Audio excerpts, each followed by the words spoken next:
Aujourd'hui, mon oncle va vous parler du troisième secret de Fatima.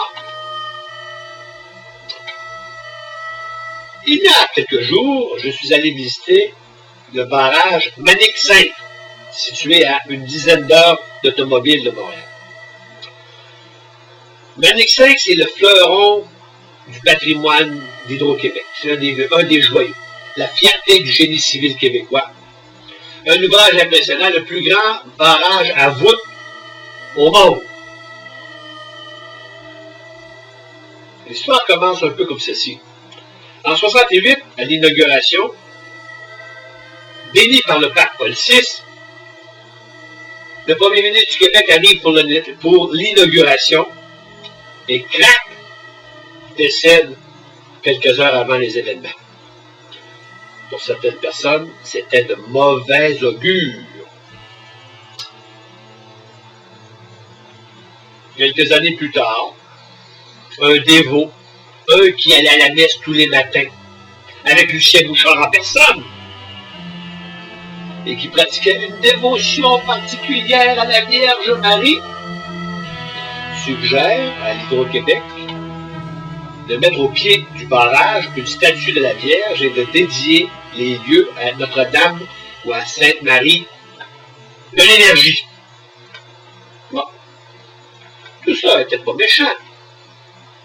On fit les choses ainsi.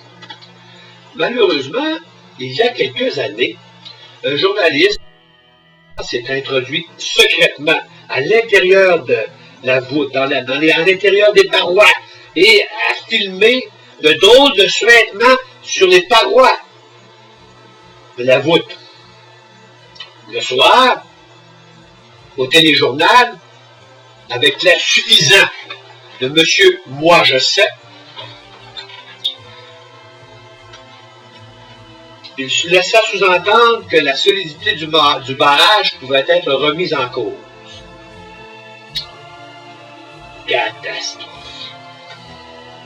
Il n'en fallait pas davantage pour que les gens fassent la relation entre la Vierge, habillée en blanc au pied du barrage, et cette histoire de suintement bizarre.